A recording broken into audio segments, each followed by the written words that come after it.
Yeah, it's Catherine and Brian from Moonstarlodge in South Central Ontario with your Indigenous perspective on all things to do with cartomancy and good stuff like that.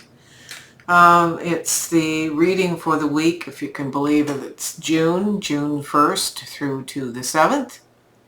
And we are still using the same decks as last week. We have the birds decks because we have tree decks and they go together, and the third part of that little entity is women with foliage and birds in their hair. So why not? It's coming to the end of spring and the trees are in massive bloom. It's the trees that initiated this last week, if you recall. Anyway, let's go to the cards, Brian. So we have the tree spirits guardians here, and we have one each of the decks. You'll note a couple of patterns as we carry on. Our significator is the Knight of Swords. Last week it was the Queen of Swords. So we have that energy of movement and not standing still to make decisions, not doing anything. It's with mastery. We're making decisions with mastery and moving from the place of the shaman, because this knight has a crow or raven on its head. And the ancestor clarifying this card is the King of Swords.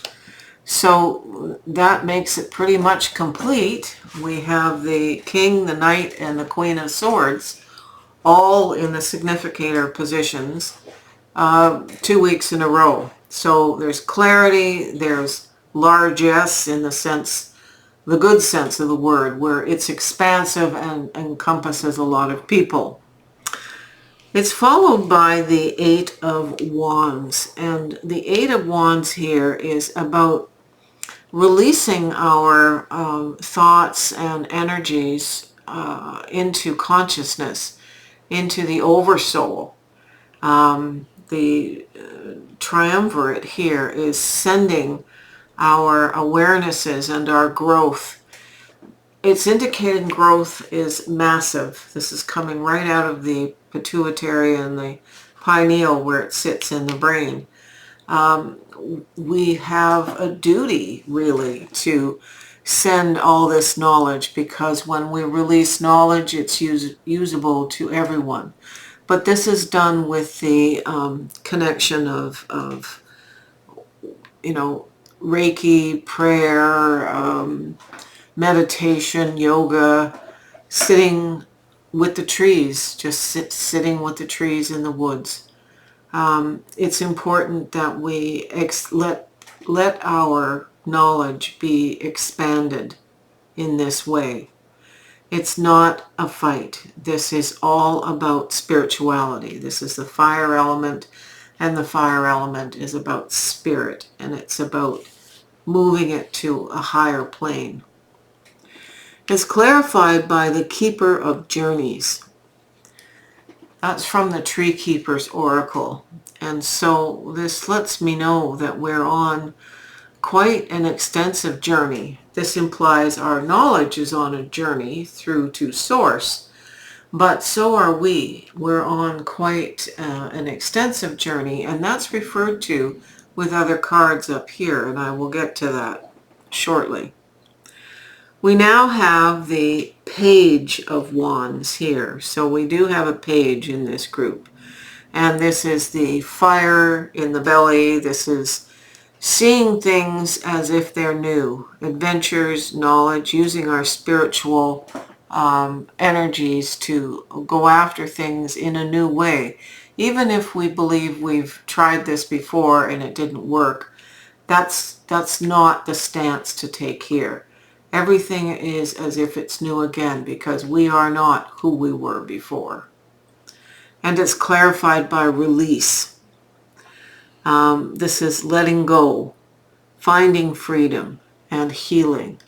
So this is recognizing that something in the past technically doesn't exist anymore unless we hold on to it and ruminate about it. So healing is letting it all go and letting the fires of this page, the spiritual fires, transmute it. It's followed by the Six of Wands. So the Six of Wands here is the community awareness of our success. This isn't just a private journey. This is an awareness that's much bigger than us and ourselves. The impact is bigger. The outreach, the pulling of souls into our orbit is bigger. The expansion of further journeys becomes bigger as a result of it. And it's clarified by the Three of Pentacles. We're going to see that the Three of Pentacles shows up again in this reading, and it did in last week. It did for us in last week's reading. So the Three of Pentacles are collective work with others in this third dimensional life we have. So obviously our successes aren't limited to us. They include other people. Moving on here, we have the Queen of Pentacles. So we have everything we need, and we are making sure that our immediate family and home and life has what we need, and we're making sure then also we got to keep a balance between what we hold on to for ourselves and what we share with others. And we have a repeat of the Star card from last week. This is a beautiful Star card. Again, we've got the idea of healing. We've got the idea of a light in the darkness. We have history being healed. We have our current life being healed. We have our physical, emotional, intellectual, and spiritual selfhood being healed. And it is joy. It is a joy. And it's a perfect pairing with this card, the Queen of Pentacles.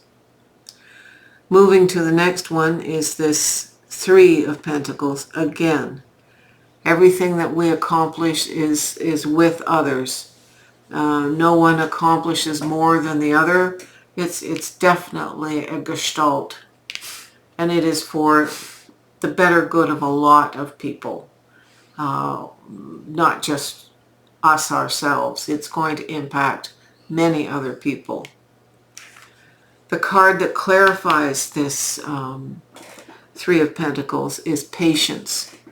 So what we're building is going to take a little time. We're not going to see it immediately. So I think right now of the card that we had, both the Hermit last week, and we had the Four of Swords. So there's elements of remembering that exists in this timeline.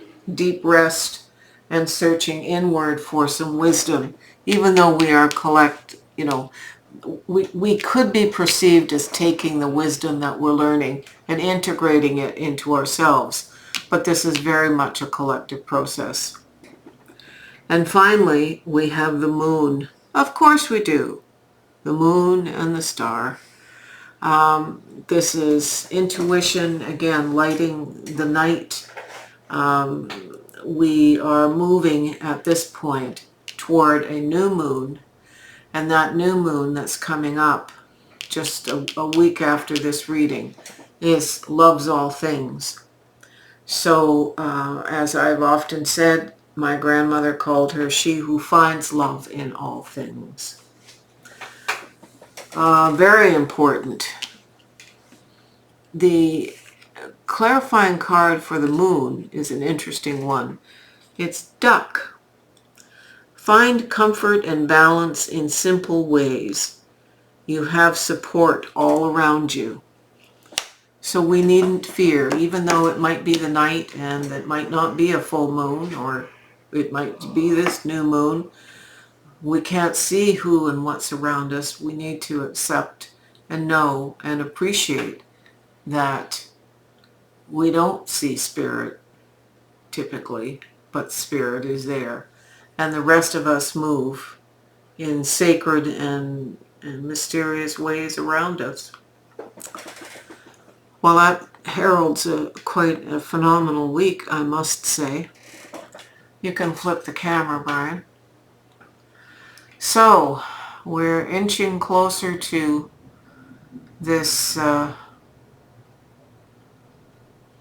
new moon and summer solstice and all the good that this brings. We're still in the incredible increase of the light. So enjoy yourselves and know that good things are unfolding with these last two readings. Anyway, I thank you for being part of this journey. I thank you for liking the video, for joining the channel, subscribing, and I thank you for sharing it with friends. We thank you for sending us a coffee or an e-transfer or a PayPal or a joke or whatever you can send and interact. And we've got the contest on right now for new subscribers. And it's not just the new subscribers who get picked for readings. It's our established base of subscribers that will get the first round of readings. Anyway, take care and have a good one.